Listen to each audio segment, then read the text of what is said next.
Hello and welcome back to another episode of Tokyo Recruiters. I'm Levi, and our guest today is Simon, one of the few recruiters who is based in Miyazaki and Kyushu, and he's doing recruitment remotely for Tokyo. He is someone who's quite active on LinkedIn, and you've probably seen some of his funny and cynical posts. But what struck me is when we were speaking, he's actually serious and quite insightful, actually, with his knowledge of the recruitment space. So I hope that you find that interesting. One more slight disclaimer is that he does ask me some questions. So for better or for worse, I do end up speaking for a good chunk of this podcast episode. But I hope that you enjoy regardless, and do let me know your feedback. I'm curious to ask you what you think the main reason that people move is. Why would someone go from one company to another? One of the main reasons, and this is a really positive reason from my point of view, is they feel like they've hit a ceiling where they are.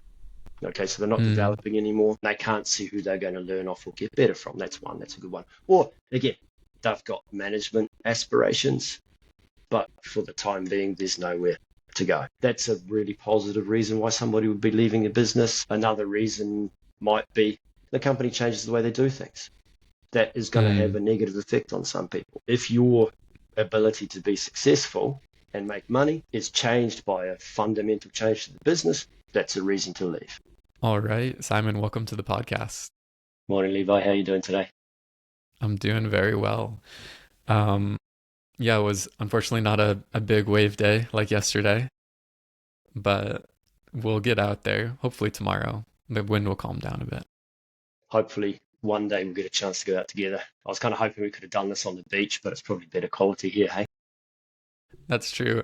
I was looking at the tickets to Miyazaki, and this would be a good month to do it, but I've just been kind of packed with stuff. So hopefully we'll be able to do it next year. I'm thinking after coming back from Hawaii, but I promise you I will get out there. Looking forward to it. Looking forward to it.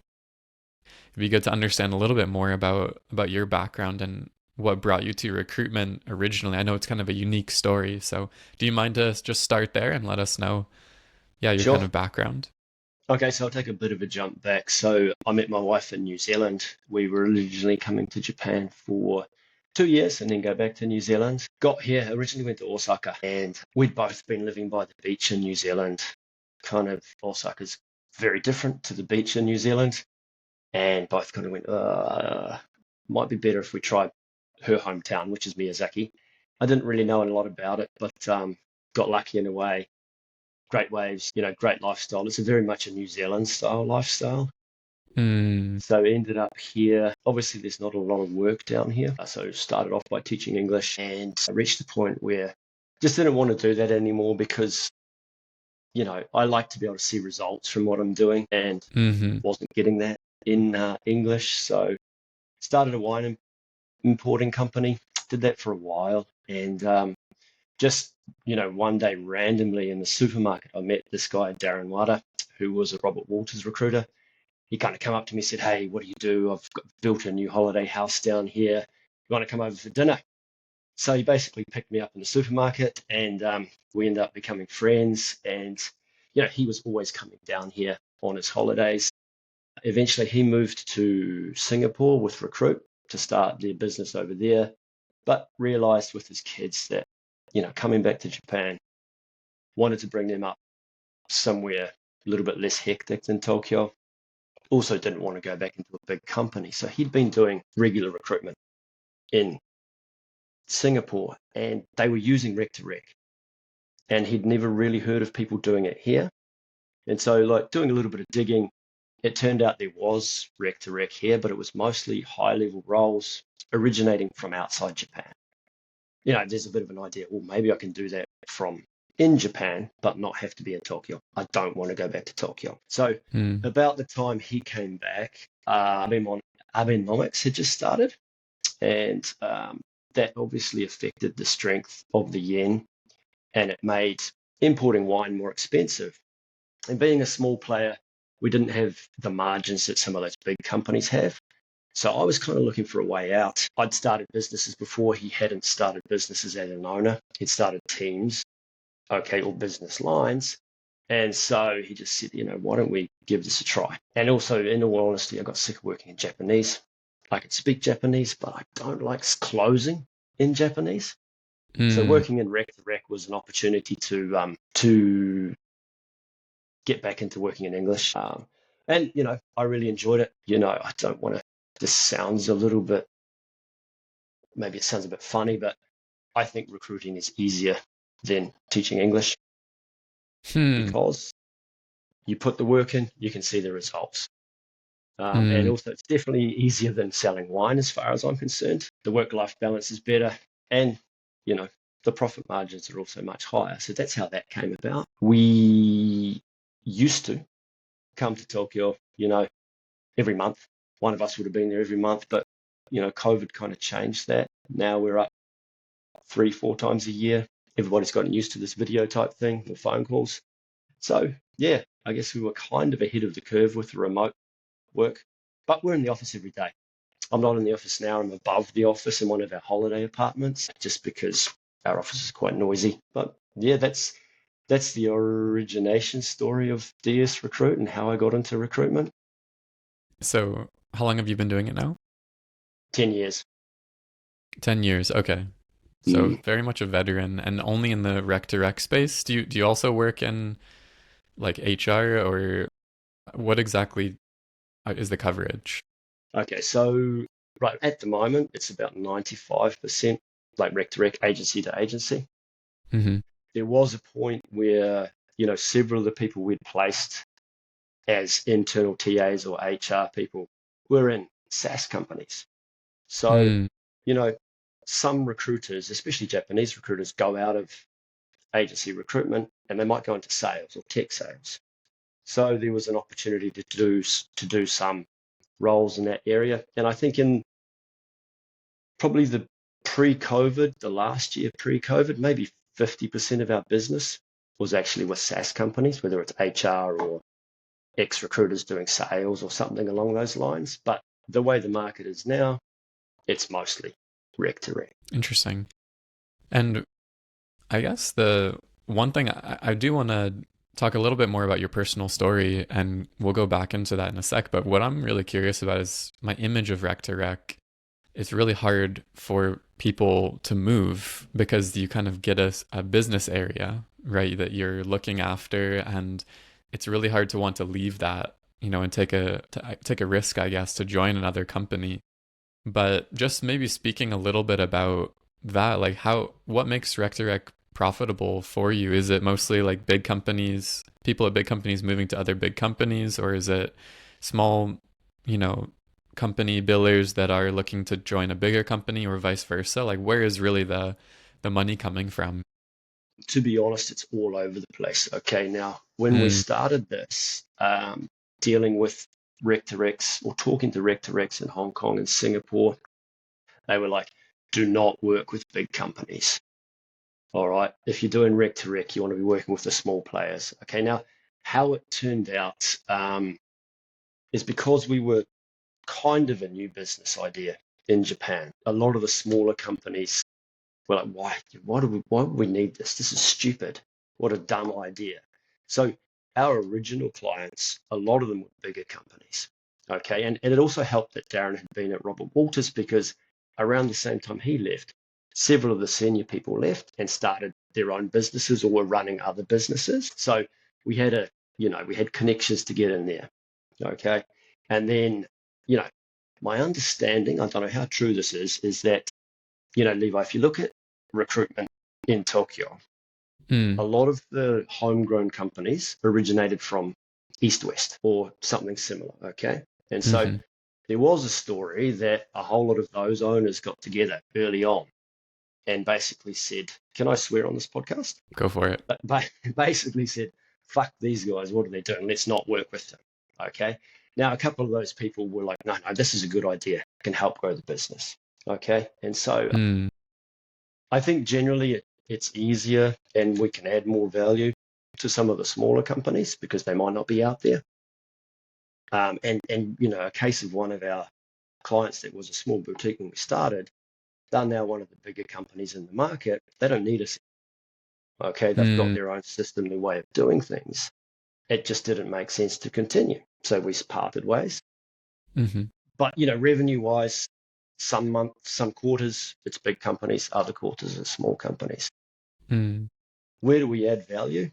It's knowing the difference between company A, B, and C, and also, listening to the candidate, find out what they're looking for, and then, pointing them in the right direction. Mm-hmm. Another reason So to use us, I can give you a good example of this. A yeah. candidate of mine recently went to one of our clients through her friend Mm. and was rejected. If she'd gone through us, I would have told her how to get past that particular interviewer. Okay. And would not have been rejected. So, Mm. we have different insights. And also, I'm sure you know it. Every company you meet's the best recruitment company in Tokyo, right? How do you Yeah. filter what's actually best for you? And what's best for Mm. Levi might not be what's best for Simon. Mm-hmm. Okay. And so it's, I guess, trying to understand what's the right place for somebody to go is where we can Mm. add value. Yeah, I think that's so valuable. I have people like my clients are coming to me and they're maybe complaining that their company is so bad, right? But to me, I don't feel like there are really bad companies and good companies like what you're Mm, saying. It's just a mm, fit. There's a problem with the fit there. And it's unfortunate, that some people do get into a company that doesn't fit them. So having someone with insight like yourself that can explain what it's like, maybe even within the company, I imagine that each manager is also quite different. yeah. And that's the kind of information I guess that you could provide, I So, I assume. mean, just asking the question to you, why do you think Shahani Associates was the right company for you? How did you end up there? And Mm, why was it right for you to be successful?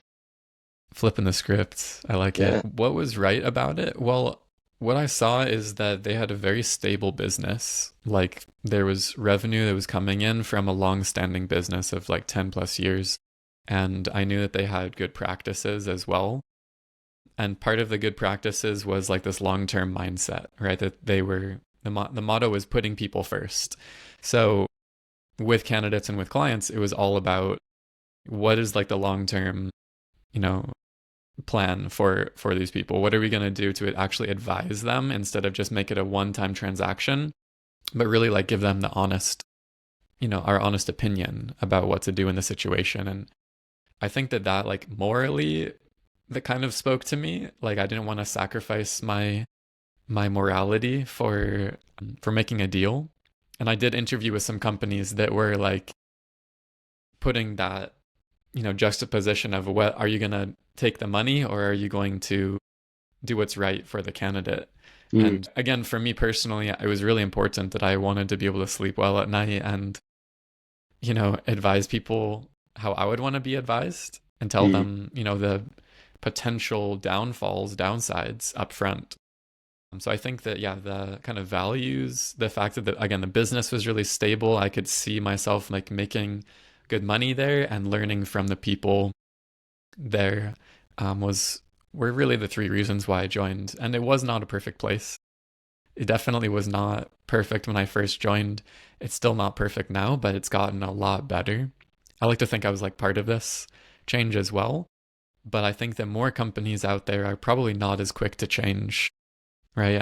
And they probably are kind of stuck in their ways in some regard.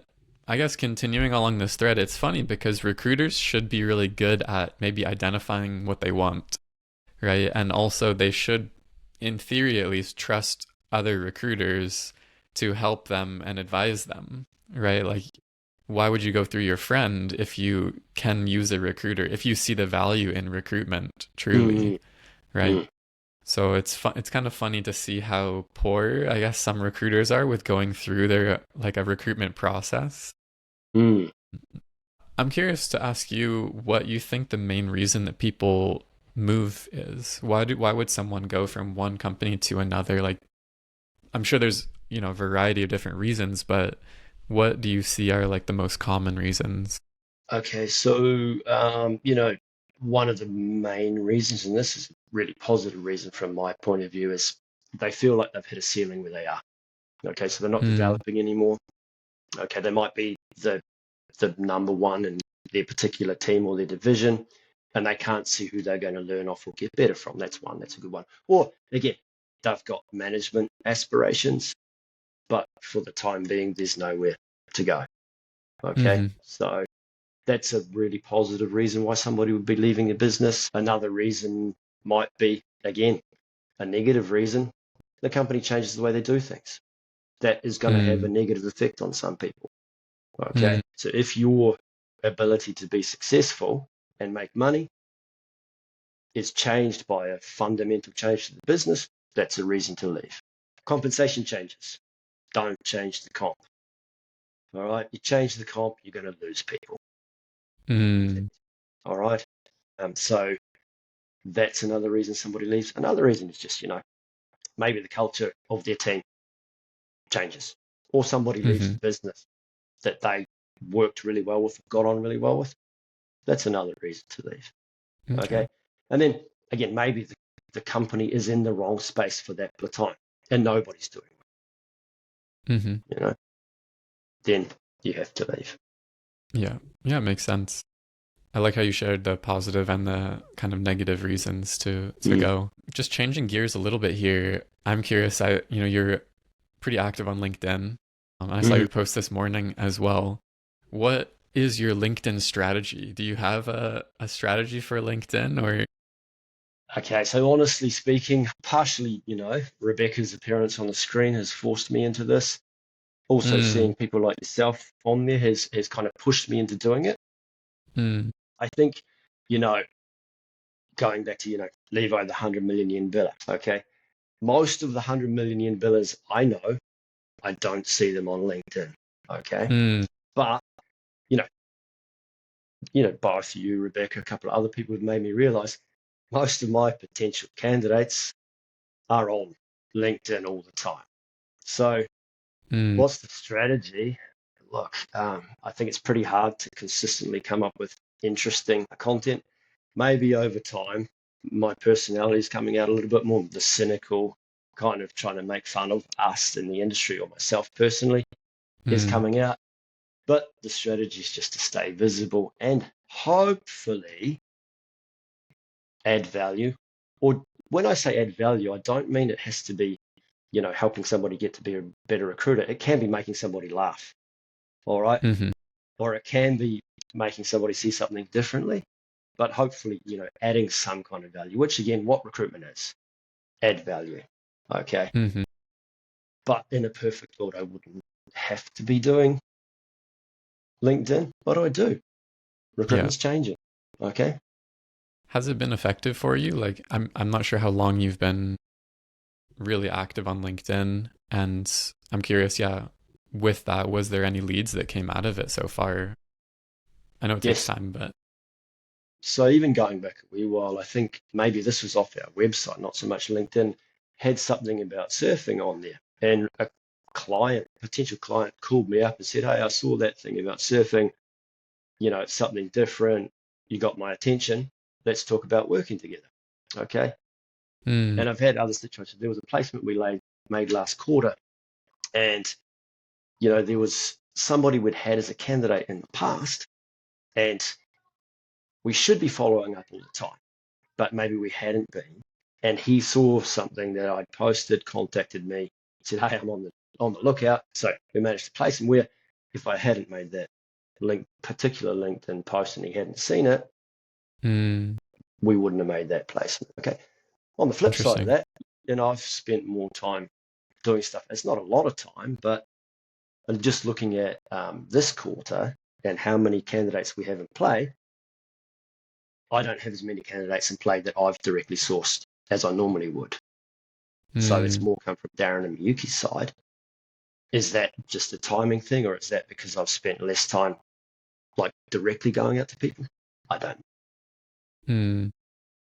Yeah, well, I mean, it seems like it's great, first of all, that you're seeing success with it. And I feel like for me I didn't use LinkedIn at all as a recruiter, like Right. basically zero. Even reaching out to people, I think I barely did it at all because we were all just on the phone, just calling people. We had database, we had research going. But I did do email marketing because we had, like, again, a good list of emails that we'd collected over the years. And it was similar to me. What you're saying is kind of you can keep people from slipping through the cracks. Mm, So if someone is starting to look and you haven't called them for a couple of months just for whatever reason, you didn't have a role in their area or something, but they're starting to look and they're a pretty good, candidate. Having that contact, like that point of contact, in this case, LinkedIn, a picture of you maybe eating some crackers and pumpkin soup or something, or just to remind them it doesn't even matter what the content is at that point. It's just like to be showing up. And when they get that visibility. email, then you're the first person in their mind that they're thinking about when they want to move. Of course, it helps if it's a good piece of content and not just, some junk, but Noise, not just some noise, right? noise. Yeah. Yeah. So I think that's the Yeah. difficulty, is finding the balance between stuff that's engaging and adds value versus just noise. Mm, So the other thing, I think you made a post maybe yesterday or a comment yesterday or recently about worrying about LinkedIn changing the way they do things more like, say, Facebook or Instagram. So mm, that is a worry, right? You don't want to be reliant on one particular space. So again, I made a post last week about my friend who now owns 76 companies. And when we first started DS Recruit, we were market mapping, etc., but we had to wait for the license to come in play to actually move. Okay, so we had a bit of mm-hmm, spare time. And one of his companies was doing just aggregating interesting stuff off the internet, posting it on Facebook. His top people were making East money, so 10 million in a month from that. Okay, so we got in and did a wee bit of that. We didn't make much money off it, but you know, I think 2 or 3 months later, Facebook changed the way they did things, and that business disappeared. mm, So there is always the issue as a recruiter. If you're focused only on one particular area and something mm-hmm, changes, you lose it. mm-hmm. So it's important Yeah. to kind of be across to have Yeah. different ways And of doing it. definitely. And I think, Interesting go question ahead, I go want to ahead. ask you, Levi, is Yeah. you were mostly on the phone and you spend a lot of time talking to recruiters, etc. What percentage of the people you think that you come in contact with actually use the phone as their number one recruitment tool? Like, Mm, what do you think? a lot less than you'd think or than I thought. I think a lot less than they probably should. I mean, part of it is that that's not what they're trained in doing, right? And part of it is they don't have a database that they've built up or a research team or a company that cares to get them numbers. Um, very, occasionally it's because someone doesn't have the drive or they don't have not even the drive. They're a little bit afraid maybe to make the calls. But most of the time it's because the company is just set up kind of, in my view, a little poorly. And they have to go through these same channels that everyone else is doing, which is LinkedIn. And then even their LinkedIn is not optimized, right? It's like you can't even tell who they're helping or what they're covering. And so it's a little bit weird. I got this training or consulting kind of gig recently with a company, and they've been doing it for like 10 years and they're not even talking to the hiring managers. They're just using job portals. And it's amazing to me that they can even survive for this long, but not doing that well right now. And obviously that channel of job portal is totally overwhelmed right now. So trying to work with them and get them back on the phone or get them to get onto the phone, I think is one of the keys. I saw a post. I was gonna say this before you asked the question, so it works well. But it was saying that if you really want to make sales in 2024, then you should just rewind and do whatever you were doing in 2019, because we're trying all these different things now, and there's all these tools that can make you more productive or automate this and that. And if you just do what you were doing before you had all these tools, you're probably going to make more money. It's going to take more work potentially as well, but and it might not even be as fun, but that's what's going to make the money. So I think like 80% this and 20% this, and keeping your foot, you know, on the gas, or like an eye on the future, I Mm. suppose, is probably the key, because this will keep growing. But I like the style that you have of showing up and doing it, and then also, having the rest of your business on the other side. So it sounds effective. So again, changing gears a little bit, I want to Mm. talk about surfing just briefly. What, how long have you been a surfer for, and what is it like surfing in Miyazaki? Okay. And some of this is actually related to recruitment as well. So, Awesome. we started surfing in maybe my second last year of high school. Hmm. And then all through university. When I left university, it was just after the market crash related to the Asian tiger or whatever it was called. It wasn't a lot of work. So I went snowboarding for a year and a half. And so obviously I didn't surf in that time. Then when I came back, I was living in a place that wasn't so good for surfing. So I really got back into it after I came to Miyazaki. And just by pure luck, my wife's from Miyazaki. This is probably one of the best places to surf in in Japan. So Mm-hmm. now I don't surf as regular surfing anymore. I foil surf. And this kind of relates a little bit to recruitment as well. A lot of times people are, why are they leaving their job? They've reached a ceiling, not getting better, not developing. Okay, so I was surfing, I think about 5 or 6 years ago. I'm 46 now. My surfing had plateaued and it was coming downhill, and Miyazaki's getting more and more popular. So when I first came here, the waves would be good after a typhoon. You could go out at one of the local beaches and it'd just be me and my friends, or, at worst, 6 people in the same kind of Hmm. area. Now, I went out the other day and on a foil, it's a little bit dangerous. So I couldn't take off because there were so many people around me. Okay, it was crazy packed. So anyway, two things: one, not getting better at surfing, and two, the water becoming more and more crowded. A foil surfing came along, and a couple of friends got into it early, and Hmm.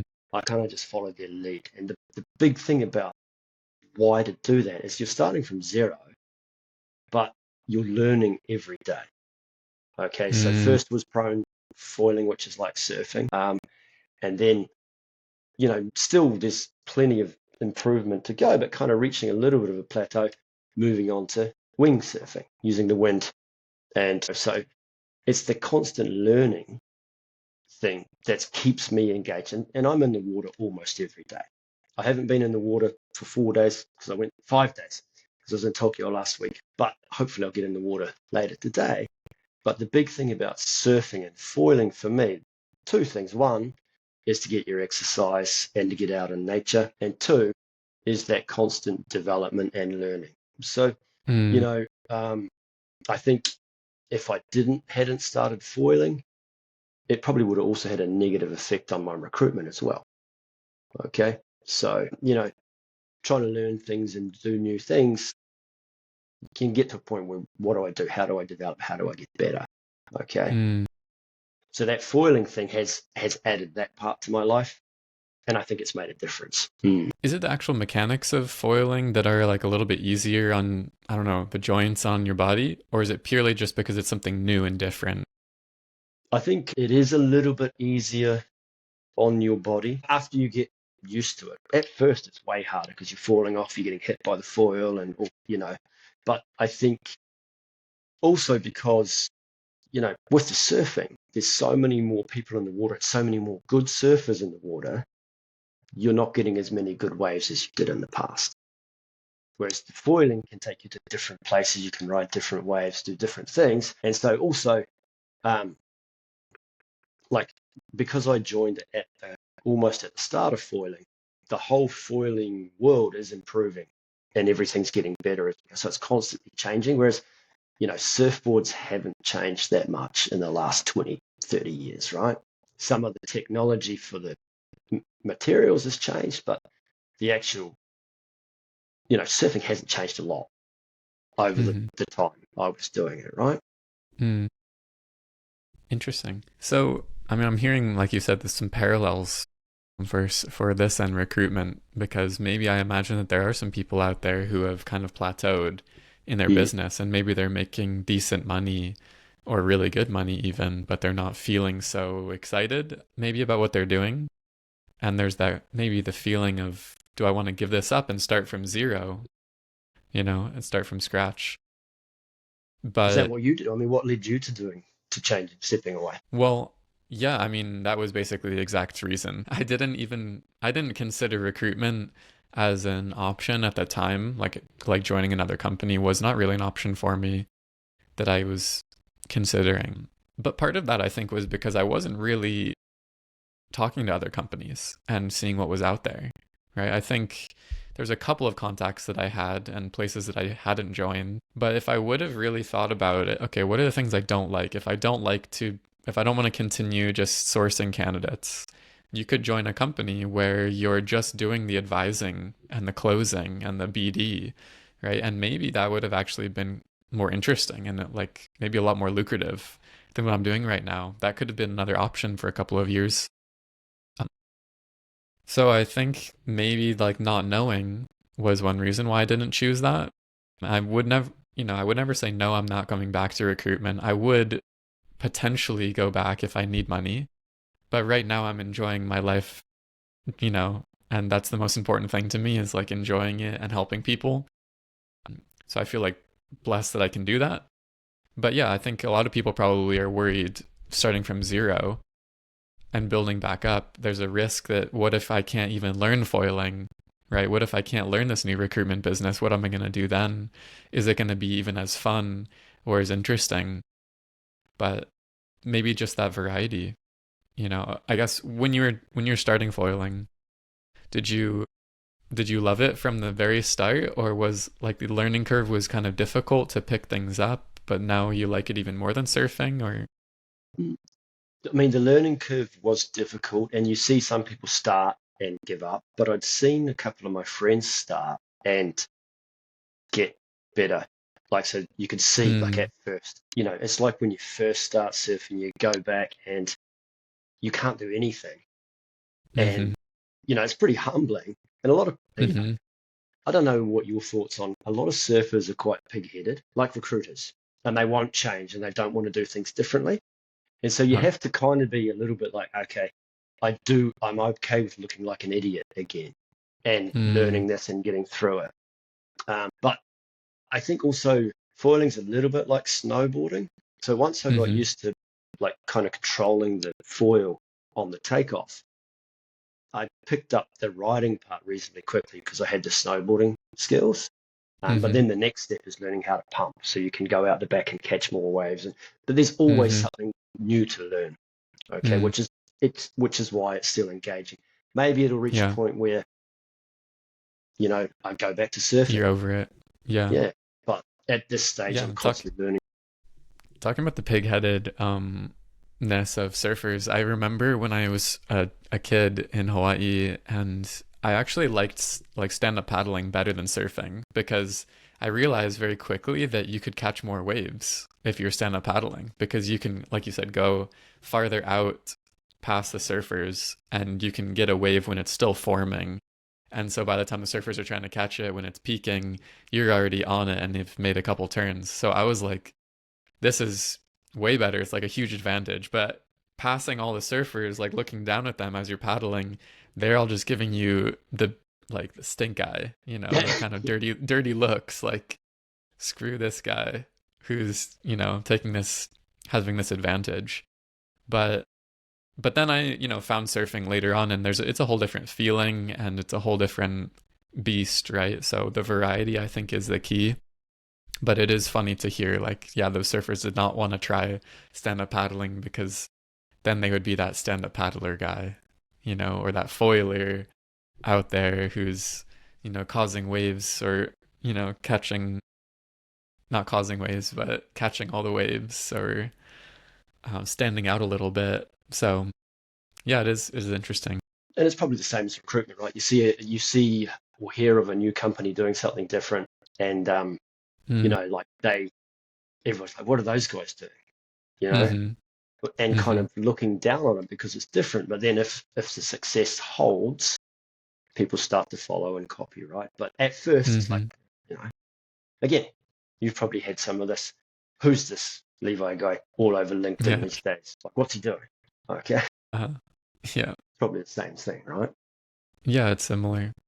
I think it's funny because I'm like I'm just here to try to help people. And I'm just here because people have told me that it's useful. And people will still, there's a little bit of hate, I think, that's out there because they think that that, okay, there must be something behind this. There must be like something that he's trying to get, that, he's trying to get something or take something from me. Or I think that's it's a mindset in the industry.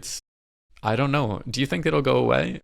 Like, do you think that in the next 20 years that we'll see things opening up and becoming more transparent and people less guarded and, building up their castles around them? Or is this just the nature of sales and recruitment? I think it's always going to be partially the nature of it. But again, I think Mm, like going back to that add value thing, right? So again, I met with a client on Friday last week, and he's never on LinkedIn. Very, very successful, very big biller, builds good teams, etc. And I think like his key thing for him is like add value. All right. So if one of his junior consultants comes to him and books a time for a meeting and they don't add any value, he's going to say, why did we have that meeting? You didn't add any value. But, mm, quite often being open and transparent adds value to somebody. mm-hmm, And if you're adding value, I think it comes back to you at some point, right? mm. Obviously, you don't give away all the secret sauce, but if you're helping people and adding value, it should come back and help you. So do you think that the Tokyo market is different in your view than what you've seen in other regions? Because you said you're talking to Rec2Recs in Hong Kong, I think in Singapore. And Right. do you think Tokyo is behind and going towards that, or just a different animal entirely? It is a different animal. So again, I think like we used to have a business in Hong Kong as well. And so we don't do hardly any cold calling here because Mm, people just don't answer the phone.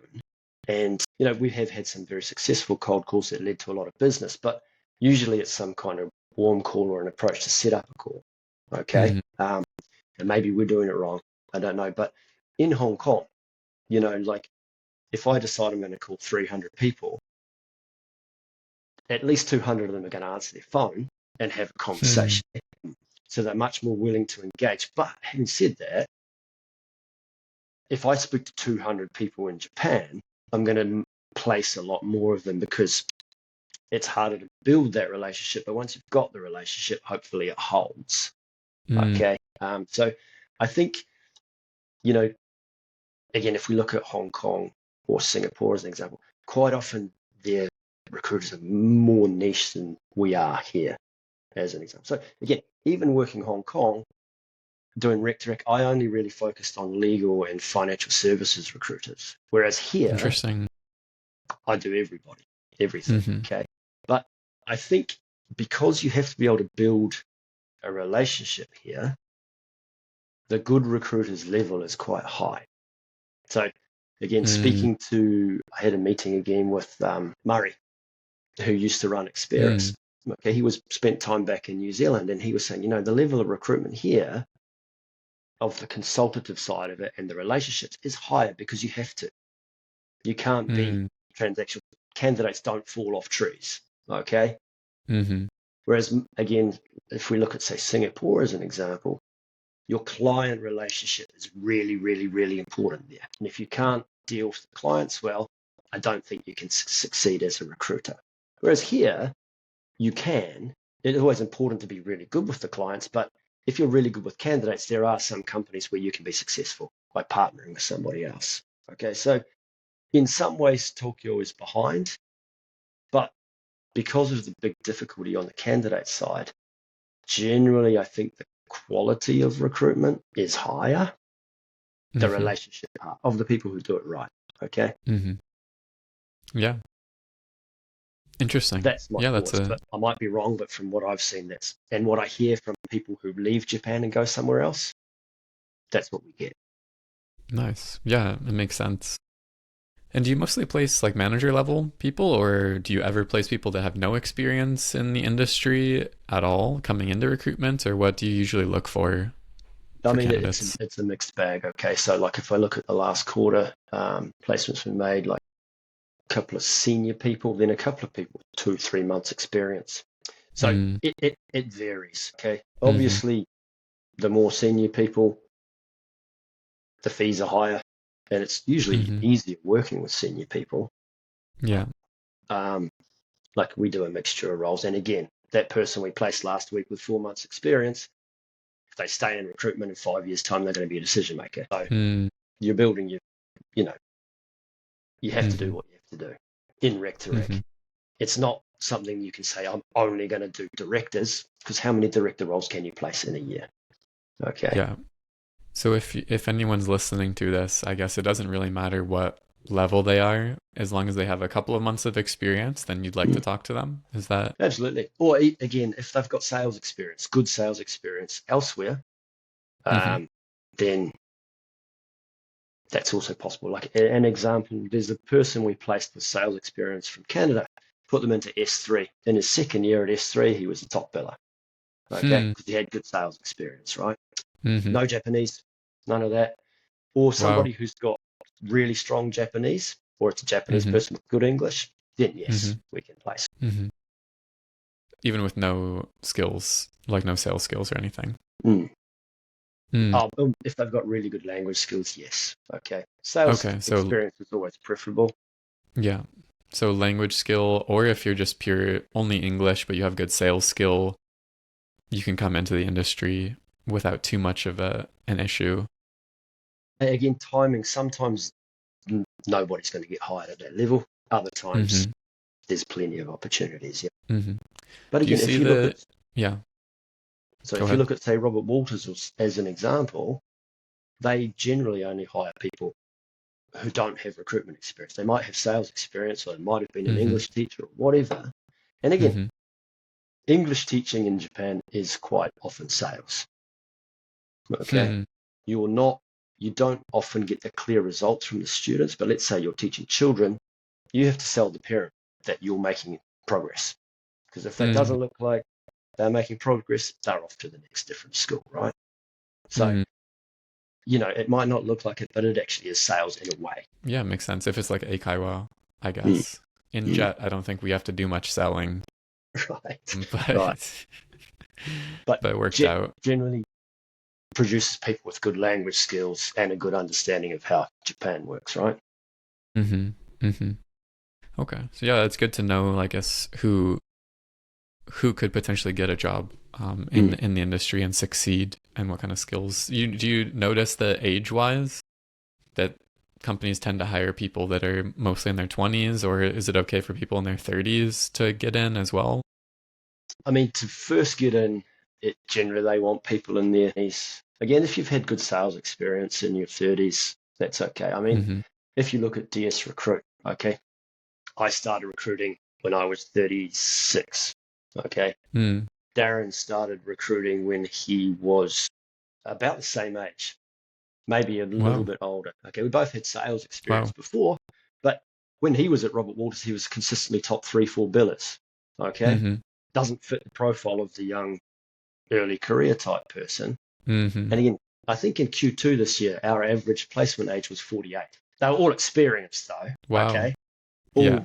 All experienced, and that's pretty Mm-hmm. unusual. Okay. Mm. So yeah, generally they're aiming for people, Interesting. late 20s. Yeah. Interesting. Okay. Last thing, I'm maybe it's hard to predict this, obviously, but do you think that the recruitment is going to continue to grow in Tokyo, or do you think that it's kind of at a stable point right now, or do you have any view on that? I think in general it will definitely continue to grow. I think probably the Gaishi market, the difficulty is how many people going to have the English and Japanese skills, right?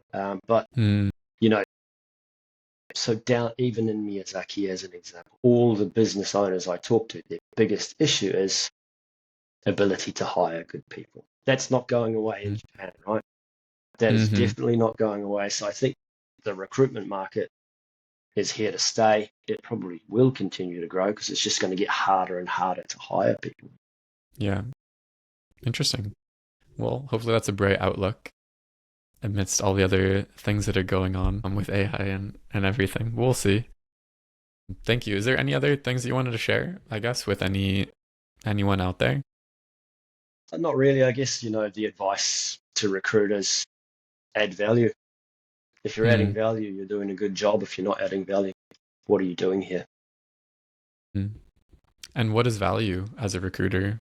Like what's something that they could do? I know you said humor is one thing. Is that something that you would say is a value add also to like a client or candidate, or how do you? I mean, anytime I have a conversation with somebody, there's trying to be some value added. So it might be listening to them complain about their husband or wife. Okay. Mm, They got that off their chest. They can go back to work. mm-hmm, Information about the market. Okay. You know, just whatever it may be, making them laugh. Okay. mm-hmm, Or giving them advice on how they might be able to close this candidate. I don't know. Like, you know, I think in my best client relationship, as an example, I'll give them information about the market. They might help me on something. mm-hmm, Okay. So, you know, as long as it's a two-way street adding value, mm-hmm, then you're providing a service as a recruiter. If you're adding no value, I'm not sure what you're doing. mm-hmm. Makes sense. Well, thank you. I look forward to seeing more value from your LinkedIn posts. Maybe maybe a coffee selfie or two. Is that hopefully that's in the works. I don't know if many people want to look at this ugly mug on a picture, but we'll see what we can do. We'll find out. I think that you have definitely a unique vibe. I always appreciate your humor as well, and clearly your knowledge and insight and your care as well. Yeah, thank you very much for coming on. It was great to speak with you, Simon. Thanks, Levi. Look forward to actually getting that surf together at some point, hey? Sounds good. Cheers, man. All right. Aloha.